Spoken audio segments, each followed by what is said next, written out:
Hey, thank you so much for coming up to be with us, my friends. I am Jason, your cruise host, and welcome to another edition of All Access Pass Live.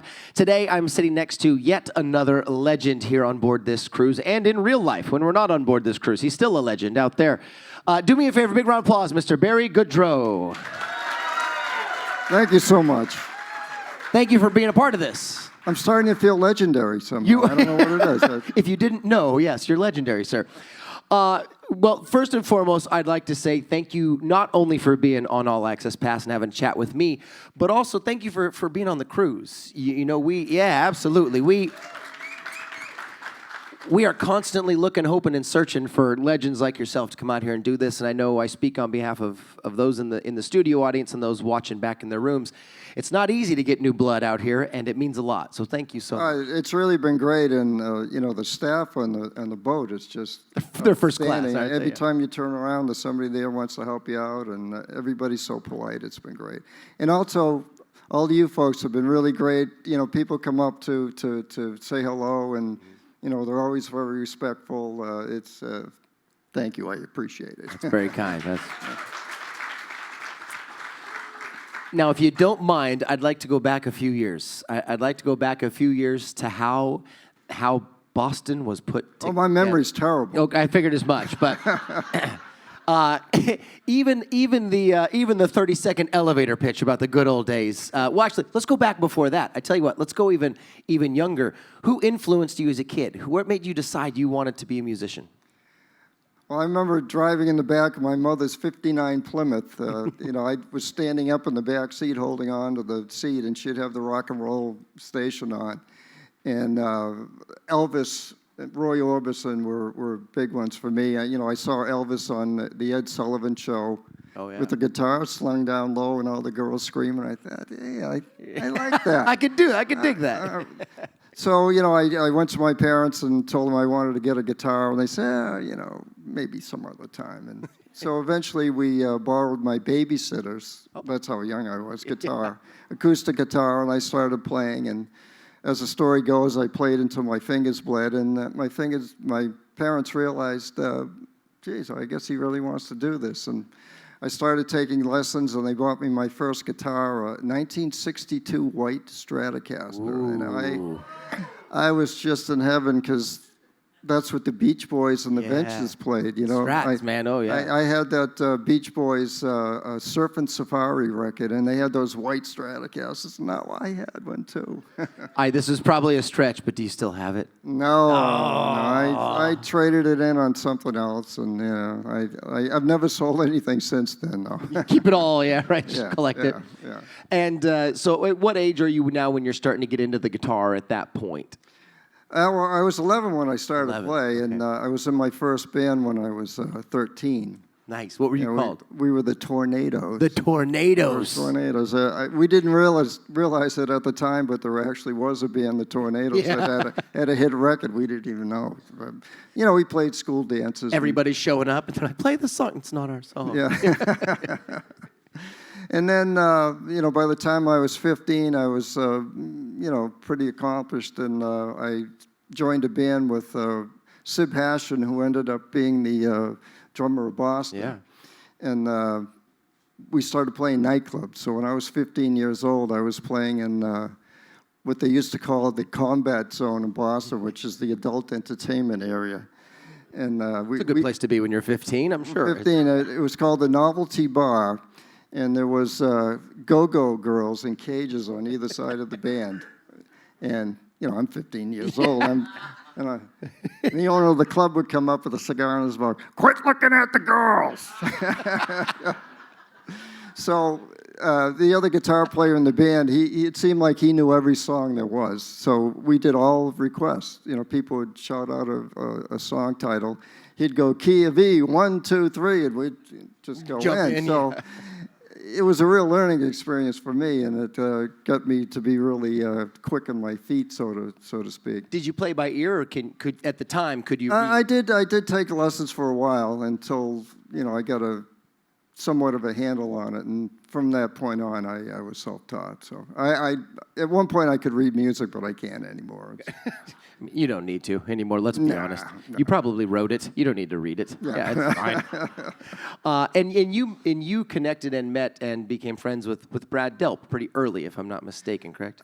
I did. I actually auditioned for his band in high school. The guitar player in his band decided he was going to leave, and he came to me and said, I don't want to leave the band, cold, so I'm going to bring you in and introduce you to the band and say, well, I'm leaving, take this guy to replace me. And, I did the audition. We played Led Zeppelin's Communication Breakdown, and Brad sang that, and I had never heard anything like that in my life. It was fantastic. But I didn't get the gig. They said, we don't want you to leave. Thanks, Barry, and that was the end of that. But I remembered having met Brad, and obviously that worked out pretty well later. I was going to say at some point, yeah. And then off to college, and that's kind of where Boston came to be, correct? Geez, you did your homework. I mean, it's almost like I like this music, isn't it? Yeah, I went to Boston University. I was the first one of Isn't that convenient? Yeah. the first one in my family to go to college. Oh, that's cool. And, I decided that I kind of step away from the music to take the school seriously, and I started a band with a bass player who I had a band in high school with, and he was across the river at MIT, and we would rehearse in the fraternity house that he lived in and play parties down in the basement, and we're talking about toga parties, like Animal House, just straight Animal House. It was Animal House. It was. It really was. And we decided to get a keyboard player, and I put an ad in the Boston paper for a keyboard player, and Tom Scholes answered the ad. And Tom was a really accomplished keyboard player at that point, but he had also started to play guitar. And I think he was comfortable with it because he had just graduated MIT with a master's degree in 5 years. And so he was I think he was comfortable being back on campus and being around MIT people. So that's really how we met. And shortly after that, started doing some writing and recording. And I mean, you guys came out of the gate on fire, pretty much. I mean, not to say you didn't have to work hard in the beginning, but you guys started. Well, I mean, it seems as though it was an overnight. I certainly don't mean that level of disrespect. I know it's no. We did our first recording in 1969, and it wasn't until 1975 that we were signed, and then the first record came out in '76. So, like most overnight sensations, it was actually a long time in their works, I think that's why the first record was so good, because there was so much time involved, developing it. Was it surprising to you guys that it took off the way it did? I mean, those first couple albums. Oh, absolutely. I mean, we got turned down by every record company there was. In fact, the CBS, the label that we ended up on, they turned us down. And it wasn't until our managers came in. We had two fellas that were both promotion guys. They were, record promotion guys. And they grabbed onto it, and they had everybody convinced it was the next big thing before they had heard a note of it. And, of course, the music was great. Turns out they were right, yeah. It was, and it just took off like a rocket. The whole catalog is fantastic, obviously, but those first couple albums really were the... Well, I think most people see the first record as the greatest hits. Yeah. Because it is. I mean, every single record, every single song in that first record has got a tremendous amount of airplay. So. Which is a very cool thing. I feel like typically is an unfair word, but often you get an album, and that album has, let's say for fun, 12 songs, and it's a few monster hits, and then sometimes you view it almost as filler, good songs, great songs, but not necessarily hits, right? And it's when you're looking at them, or does that? I know they're your children, but when you're creating a record like that, do you look at it and just go, oh, hit, or were there some you go, oh, that one's not quite, but then it turned out to be a hit anyway? Well, you hope they're all going to be sure. Honestly, we didn't have a clue. Yeah. Like I said, we got turned down by everybody. And, it was different sounding at the time, which is why nobody wanted to sign it. So we thought it was all great. So, Sure. you know, I didn't think any one song was any better than the other, to be honest. And who knows? Then And you know, what's interesting, too, is that first record is only 38 minutes long. So there's not a whole lot of filler. You know, it gets right to the point. a lot of people played on repeat. Yeah. Well, in case you haven't seen the All Access Pass, I do like to take questions from the audience. My wife wanders around before we start, and she gets questions submitted. So if you don't mind, we'll open it up to the floor a little bit. Chuck from Buffalo, good job, Chuck. Hey, Chuck. Hey, Chuck. How difficult is it to write new music when so much has been written and copywritten already? Well, you know, in music, there's really nothing new. Everything's been done before. You know, you even go back to the classic people, you know, they looked to what was popular and what people liked, and they grabbed a little bit of that and made it their own. And I think that's what music's been all along. And it was the same for us. You know, we had a lot of influences, like the James Gang, for instance. We do a James Gang song in our set. We loved the James Gang, and if you listen to some of that first Boston record, there was definitely some elements of James Gang in there. So it's, you know, you take things you like, you recycle them, and it's new. It's the beauty of music. JoJo from Chicago and Robin from Montgomery, Alabama. What we're talking about here. What exactly was it about the Don't Look Back album that was so impactful and resonated with so many people? Can you put that into your own words? It rocked both of our worlds. Ooh. Well, the second record was kind of interesting because, you know, like I just said, the first record was, you know, 5-6 years in the making, and we went out and toured on that record for about a year and a half. And literally, the day we got home, the record label was, well, is the new record done yet? Where's the new done yet? We haven't even started it yet.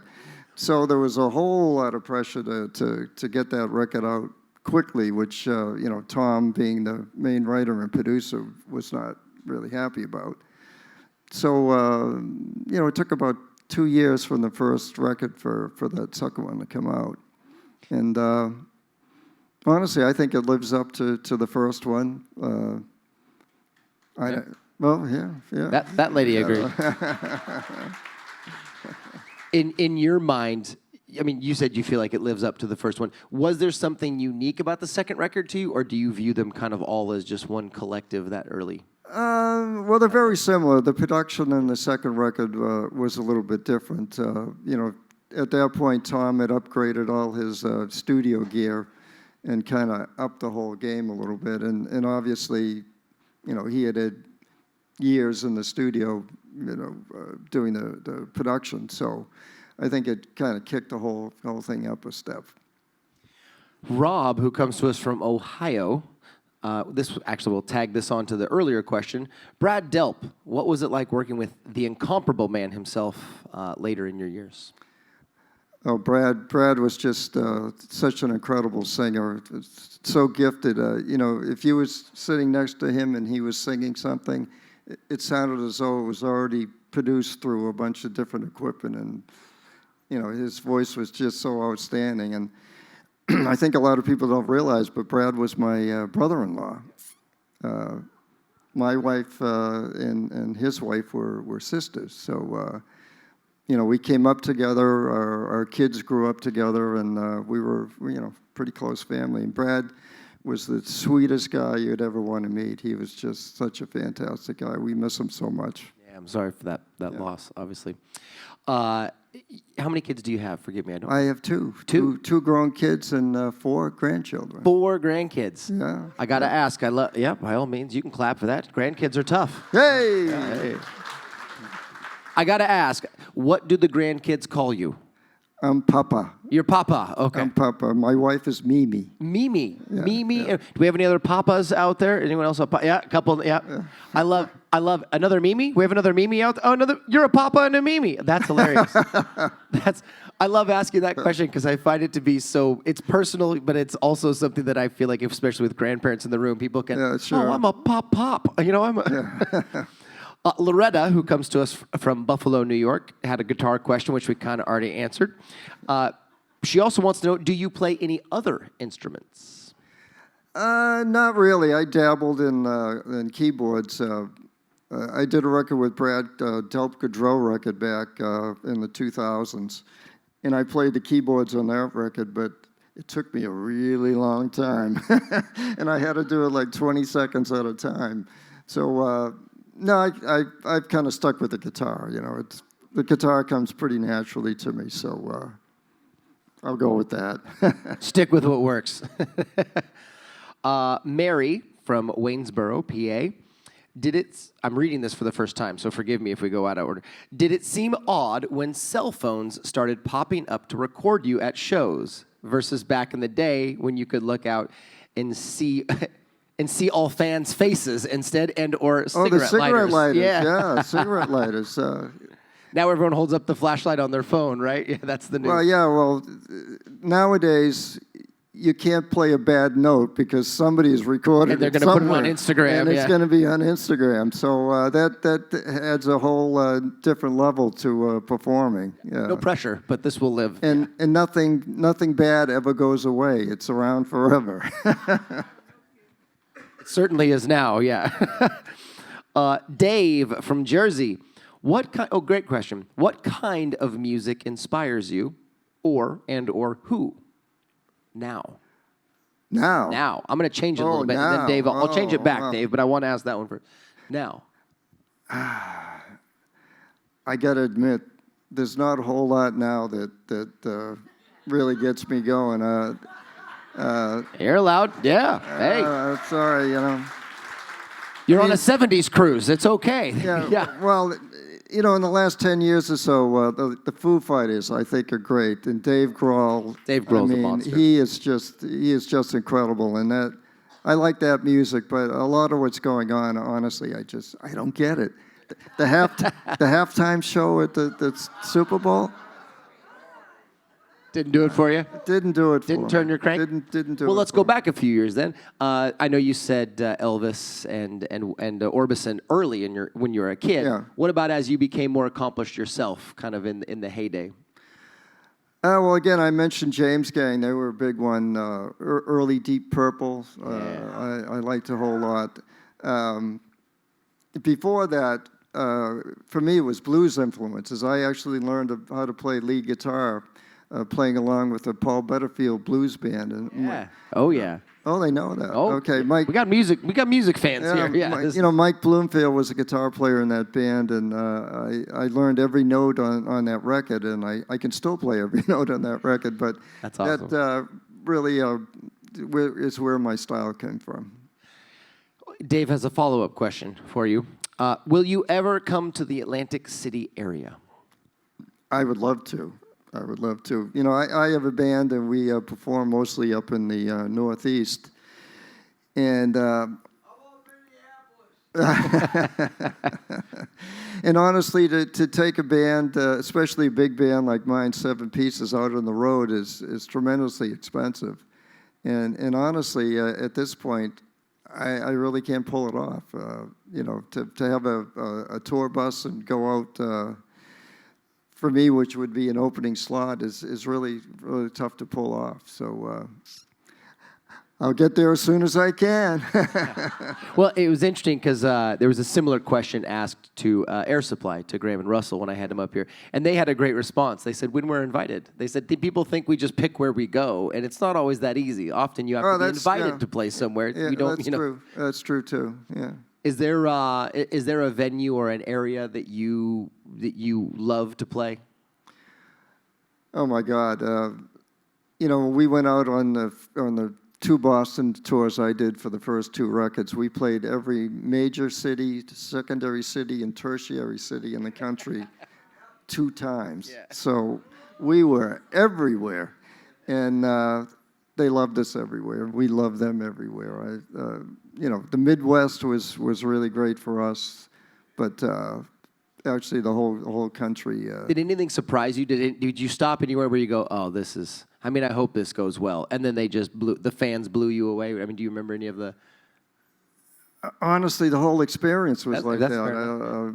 You know, when Sure, it's a whirlwind to a certain yeah, extent. when the first record came out, they had booked us in a set of nightclubs in the Midwest, and we went out to play those nightclubs, and there were lines around the club 2 or 3 times, more people than could ever have gotten into the club. And then they said, well, we got to kick it up and put them in an opening slot. So we were the opening act for Black Sabbath in the fall of 76. And that went tremendously well. And by the winter of 77, we were headlining arenas already.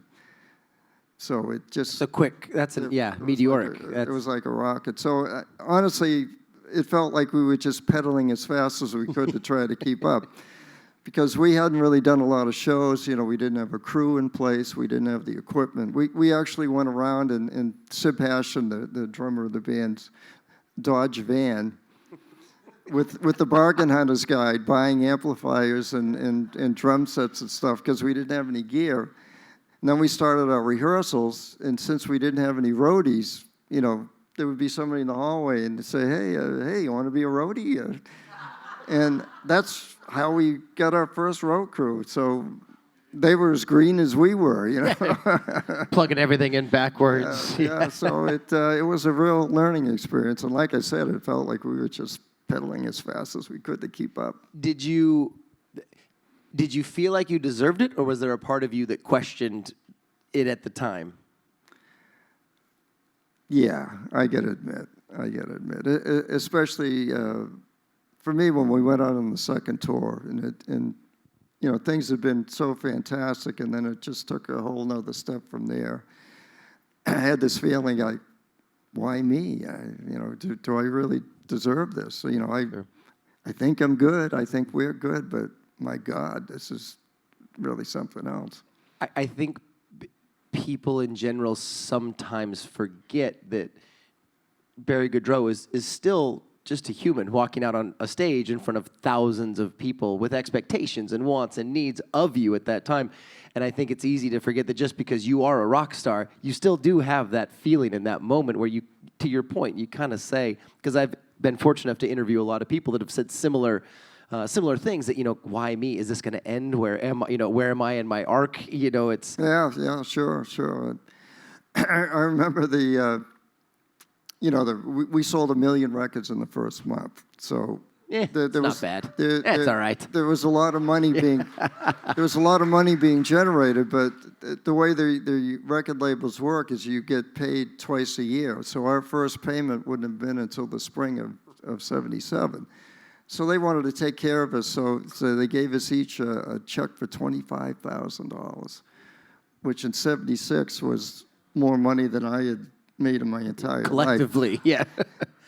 So I went out and bought a Porsche. You know, so you were good with your money. I didn't have a place to live. I didn't have a garage. But I had a Porsche, so I figured, hey, if it ends tomorrow, I got a Porsche. I still got the I'll sleep in the car. Yeah. This is an interesting question. Jessica from Michigan. Is there a, quote, patent on the Boston, quote, sound? A patent? Yeah. No, you can't patent sounds. No, that. Is there a patent on the Boston songs to follow that up? Oh, they're songs. In terms of who's able to play? Well, the songs are copywritten, so sure. Yeah, there's...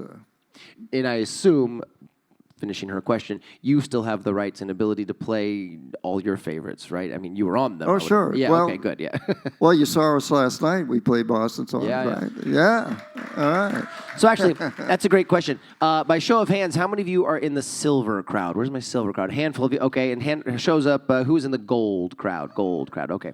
So the gold crowd got to see last night's show, correct? Yeah, last night you got to see the Engine Room with Barry Goudreau last night. And the silver was a couple nights ago. And I understand that there is...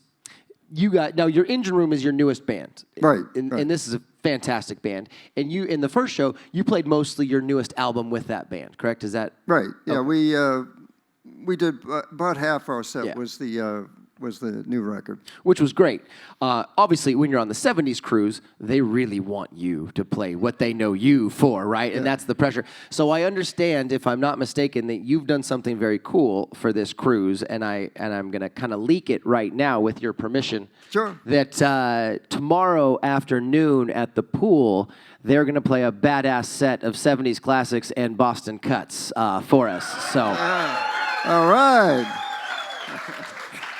that'll be 12:45 at the pool. It's open to everybody. Because if I'm not mistaken, I don't want to speak for you, but I know you changed your set around once you saw kind of what the crowd was into. And the show yesterday got a bit more classic and Boston than the first show got. It so did. You want to make sure did. everybody kind of gets all of what they want out of this.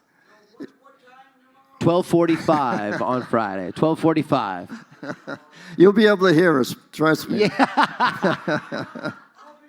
You'll be in the front, I have no doubt. But yeah, that's kind of, first of all, before you even answer that, very, very cool and very appreciated that you're throwing an extra show, and that's amazing. That's very, very cool. Well, we're musicians. It's what we do. We play. We're on the boat. We have a great group of people here that are just dying to hear music. Why not? Let's do it. That's awesome. That's awesome. So if you want to come check that out, I certainly hope you do. 12:45, by the way. We don't. It's very rare that we get someone that performs in the main theater and then says, "Yeah, let's do a pool show. Why not? Let's get everyone out there partying." Very, very cool, man. Very, very, very cool. It's certainly. Well, I got to work on my tan. Well, yeah, I was gonna say. Yeah. You're from Boston. You can't get a tan inside. We'll turn the lights up. Right? Michelle from Minneapolis. All right, Michelle. I'm from Minneapolis. Michelle. This guy's from Minneapolis, too. Most people don't plan or try to leave a legacy. How do you hope to be remembered? Wow, great question, Michelle. Ooh, heavy. Yeah, you're getting deep. Well, I just hope I'm remembered as a good person. That's what's important to me. I try to be kind to people. I hope they're kind to me. That's all that's important to me.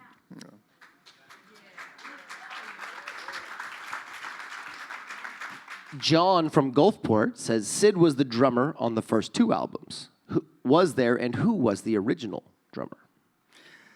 Well, actually, a fellow named Jim Mesdia played the drums on the demo tapes for the first record.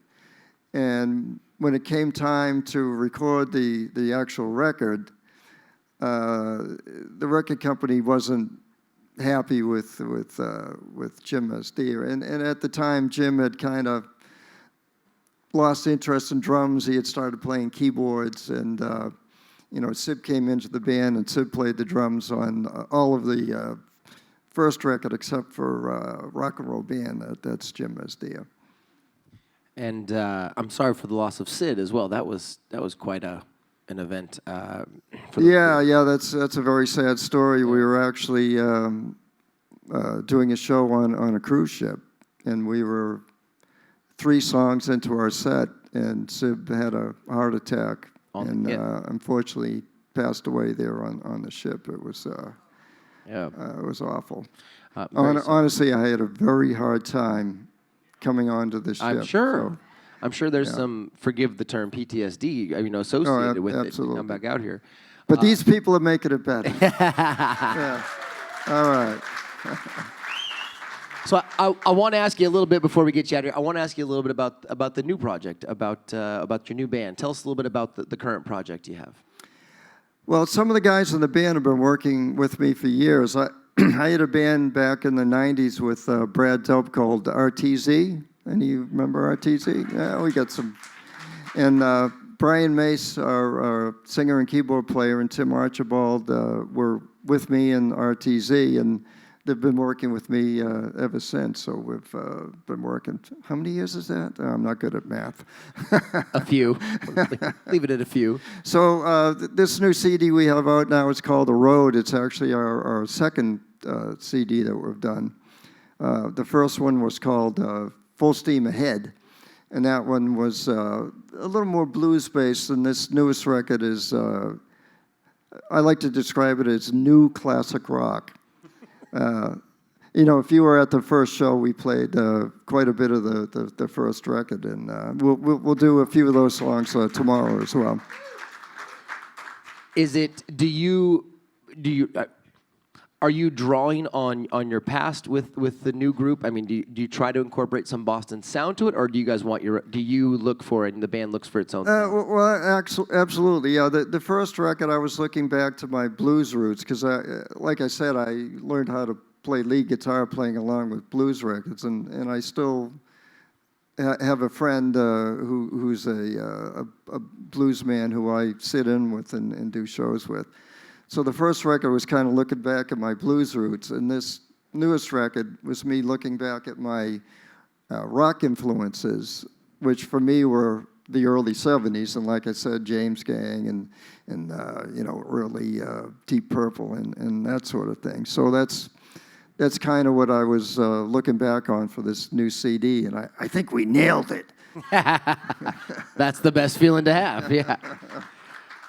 The question I've asked all the artists that I've been fortunate to have up here this week, what have you been doing for the last 2 years through all this shutdown and all the nonsense? Oh, boy. What have you done to hang in? Well, you know, we did our last show. It was a New Year's Eve, 2019 going into 20. And we didn't do another show until last summer. So that was really tough. But fortunately, we had a lot of this new record already done, so we actually finished it through COVID. One of the songs we actually wrote like over the phone and over the internet. Zoom calls. Yeah, pretty much, and you know, record at home and send a track in and comp them together. You know, we did that in just one song in this new CD. I don't think you can pick out which one it is, but. So you stayed busy on the newest album, basically, over the. We did. And when did you start playing again live? We did our first show last summer. Was the first show that we did. And was it? Were you right back in it, or did it take a second to get back in the live atmosphere? No, we're right back in it. Like Perfect. I said, I've been working with these guys for decades, and it really clicks. And obviously, there was a lot of pent-up desire to get out there and do it, so we were all Hit the stage real hard. ready to rock. And before there's one last question from the audience. I'm going to ask it, but before we get into that one, I've got to ask the obvious question that I have to ask everybody: what is it like being on the '70s rock and romance cruise with this clientele and all the guys you've toured with and have known for years? Obviously, the other bands and artists. How's it feel? Is it kind of an old home week, or what's the? Well, these are some of the most engaged audiences I've ever seen. You know, I've been to a lot of the shows, and every one of them is well attended, and people finish one show, go right to the next show. It's unbelievable. It's unbelievable. And, It's what a great crowd. Yeah. It is a passionate group. It is a a passionate group, yes. that's for sure. I'll let you off the hook with this last one here, and then we'll get you on your way. Sue, who also comes from Rochester, New York, says, would you please say or sing, choose yours, a quick shout-out to my friend Loretta and wish her a happy birthday? Loretta was one of the questions earlier. Happy birthday, Loretta. Is Loretta here? She is. Oh, that's Loretta. All right. Happy birthday. Loretta looks way too young to be on this cruise from where we're sitting. Yeah.